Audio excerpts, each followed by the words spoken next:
नफ़रत की राजनीति जो है वो नहीं चलेगी। गुरु नानक के सिख बैठे हैं और ये नफ़रत की राजनीति को पनपने नहीं देंगे कि हमसे जब टकराएंगे तो फिर ऐसी बात नहीं होगी। ठीक है, जवाब मिलेगा।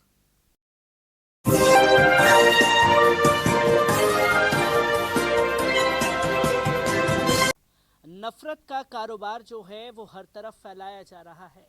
सरकार उसे रोकने के लिए क्या कदम उठा रही है इसके बारे में किसी को कोई जानकारी नहीं है, पर एक डर भय का माहौल बनाने की लगातार कोशिश की जा रही है। आज इसी पर हमसे बात करने के लिए बलजिंदर सर मौजूद हैं। सर, जिस तरीके की नफरत का माहौल है, क्योंकि ये बताया जा रहा है कि सिख समुदाय डरा हुआ है, मुसलमान डरा हुआ है, हिंदू खतरे में है, कैसे देखते हैं जो लगातार एक डर भय का माहौल बनाने की कोशिश की जा रही है?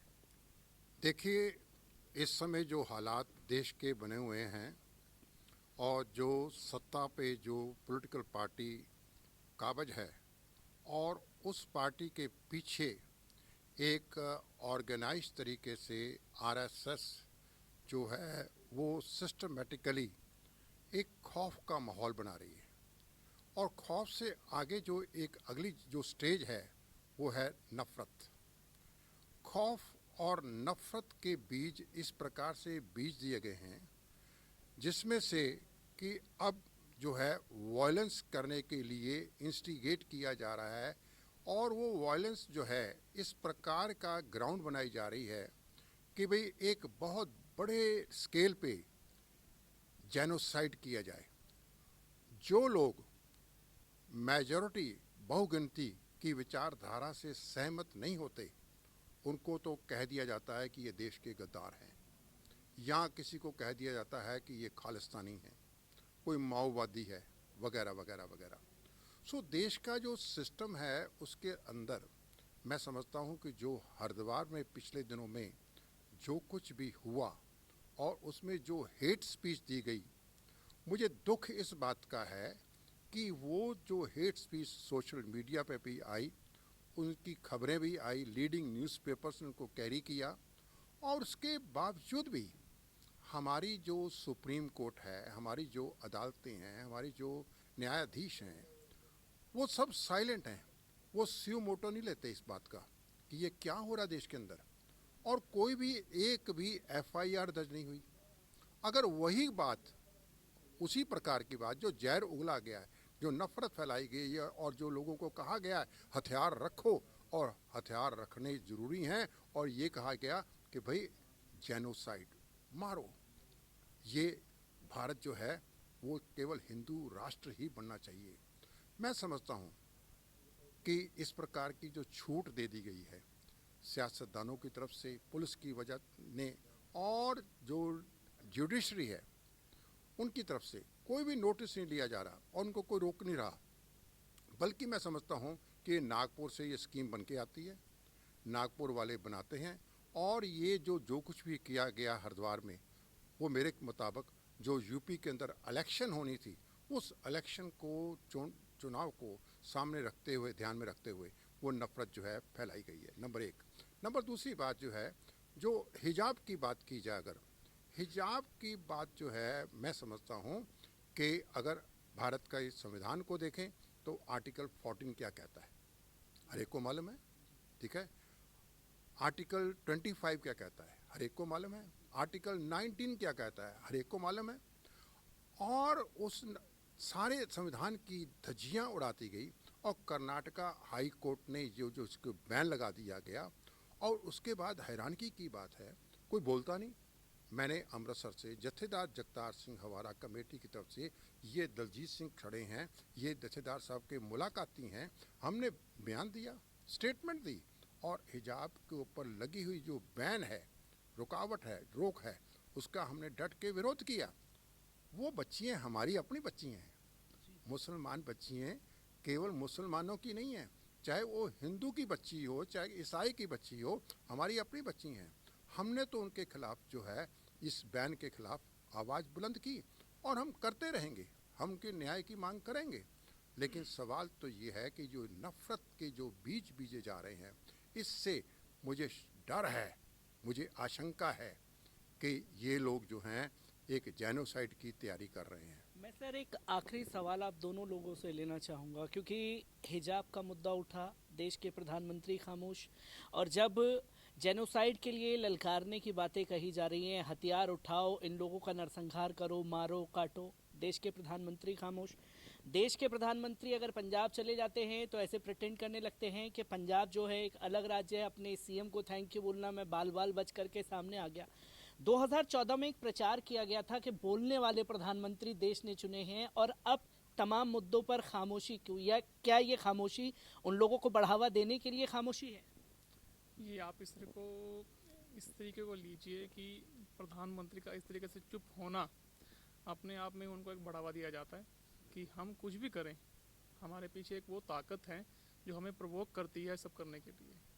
अगर जिस प्रकार से प्रधानमंत्री का सीएम चन्नी को कहना, पंजाब के भी उनको थैंक यू कहना है, बाल बाल बच के आ गया, बाद में चीज़ें निकल के सामने आती हैं कि ना कोई आंदोलनकारी था वहाँ पर, उनके खुद के ही जो पार्टी के बंदे थे जो वहाँ पे उनके पहुँच गए। पहली बात वहाँ पे क्या कर रही थी, उनके सिक्योरिटी गार्ड्स क्या कर रहे थे वहाँ पे? इतनी पास अगर कुछ जाता है प्रधानमंत्री के तो उनकी सिक्योरिटी पहली बात ब्रीच होती है।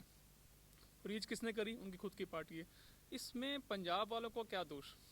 ये जो एक नफ़रत फैलाई जा रही है पंजाब वालों के खिलाफ की, सबसे बड़ी बात यह है कि आंदोलन जो एजिटेशन हुआ, एजिटेशन के बाद 1-1.5 साल जो चला, 1 साल के बाद जो उसका घुटने टेके सरकारों ने, माना कि चलो हमने जो किया वो गलत किया, लॉ वापस हुए, वापस इम्प्लीमेंट होंगे नहीं होंगे वो बात की बात है, लेकिन ये प्रचार किया गया कि गुरु नानक देव जी के प्रकाश पुरब के ऊपर उनको हम वापस लेते हैं।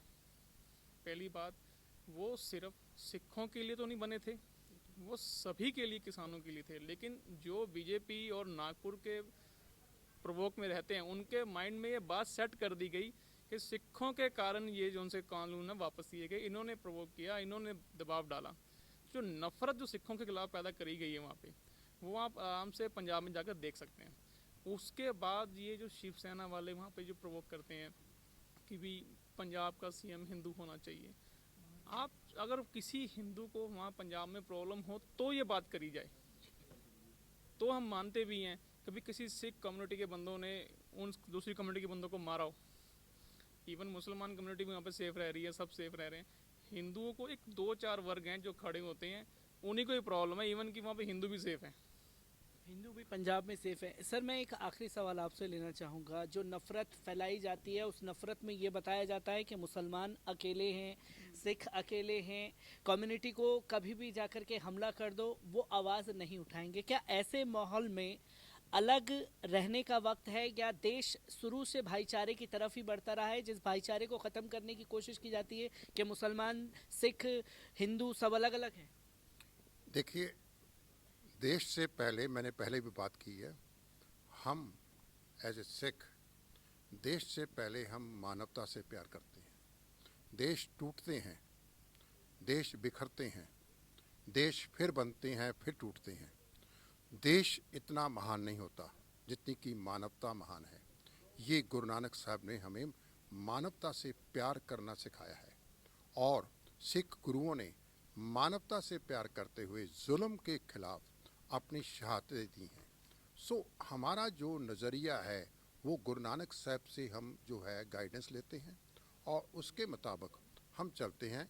और इसीलिए देखिए, हमारे धर्म में हिजाब की कोई गुंजाइश नहीं है, हम लोग हिजाब को यकीन नहीं करते, लेकिन हम हिजाब के लिए लड़ाई लड़ सकते हैं। जो हरिद्वार में बोला गया उसके बारे में हमें मालूम है कि हमसे जब टकराएंगे तो फिर ऐसी बात नहीं होगी, ठीक है, जवाब मिलेगा, पूरा जवाब मिलेगा, क्योंकि हमें गुरुओं ने बहुत कुछ सिखाया हुआ है, प्यार करना भी सिखाया है, और जब कोई हमलावर बन के आए तब क्या करना है ये भी हमारे को गुरु ने सिखाया हुआ है, ठीक है। इससे चलते हुए मैं ये कहूँगा कि देश को जो है इस समय आपसी भाईचारा बनाना चाहिए।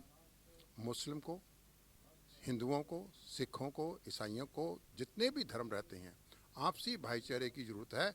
और नरेंद्र मोदी को और मोहन भागवत को ये बात कान खोल के सुन लेनी चाहिए कि नफ़रत की राजनीति जो है वो नहीं चलेगी।